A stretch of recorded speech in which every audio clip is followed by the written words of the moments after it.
नाजरीन, आप polar bear और उसका बच्चा देख रहे हैं। ये इसका बच्चा एक सुराख है जो कि बर्फ़ में है और उसमें कुछ सलाखें हैं और वो वहाँ से निकलने की कोशिश कर रहा है, लेकिन निकलने नहीं पा रहा क्योंकि ये रास्ता जो है वो बहुत तंग है। दो सलाखें इसमें बेज़वी तौर पर फंसी हुई हैं, जिससे वो बच्चा वहाँ फंस कर रह गया। नाजरीन, ये हादसाती तौर पर पानी में गिर गया था और बर्फ़ के नीचे नीचे से होता हुआ उसे ये सुराख नज़र आया, तो अब वो इस सुराख में से होता हुआ जब इसके दाने पर पहुंचा तो फिर अब यहाँ से बाहर निकलने की कोशिश कर रहा था, लेकिन नहीं निकल पाया। अब इसकी माँ जो है वो पानी में उतरी है और मेरा ख्याल है उसका बच्चा भूखा है, वो मछली पकड़ कर लाएगी और वो नाजरीन अपने बच्चे के लिए मछली लेकर आई है और वो अब उसे खाना खिलाएगी। उसका बच्चा मछली खा रहा है और उसकी माँ उसे देख रही है।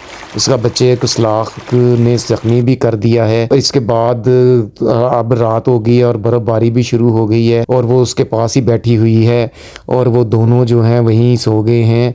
उसका बच्चा जो है ना वो उसका आधा धड़ सुराख से ऊपर है और आधा अंदर पानी में है और वो ज़्यादा मुसीबत ज़्यादा है और उसकी माँ इर्द गिर्द देख रही है। सुबह होने पर उसे एक बहरी जहाज़ इस तरफ से गुजरता हुआ नज़र आया, तो वो बहरी जहाज़ के पास गई और वहाँ पे उसने चीखो पुकार शुरू कर दी और उनको अपनी ज़ुबान में कुछ कहना शुरू कर दिया। बहरी जहाज़ का जो अमला था ये एक मुसाफिर बरदार जहाज़ नहीं था, ये एक आम माल बरदार जहाज़ था और उसके कैप्टन ने उसको देखा और अपने क्रू के साथ वहाँ पे आए और उस रीछ के साथ उसके बच्चे तक पहुँचे और उस बच्चे को वहाँ से रेस्क्यू किया और बाहर निकाला। उसके जिस्म पर खून के मुख्तलिफ धब्बे हैं जो ज़ख़म के निशान हैं। उन्होंने उसको वहाँ से जहाँ जहाँ ज़ख़म थे वहाँ वहाँ से साफ़ किया और फिर उसके बाद उसको मरहम पट्टी की और दवाई लगाकर उसको बेहतर किया। उसके बाद उन्होंने कुछ मछलियाँ पकड़ी और उनके आगे डाल दी। इतनी तादाद में मछलियाँ देखकर उसकी माँ बहुत खुश हुई।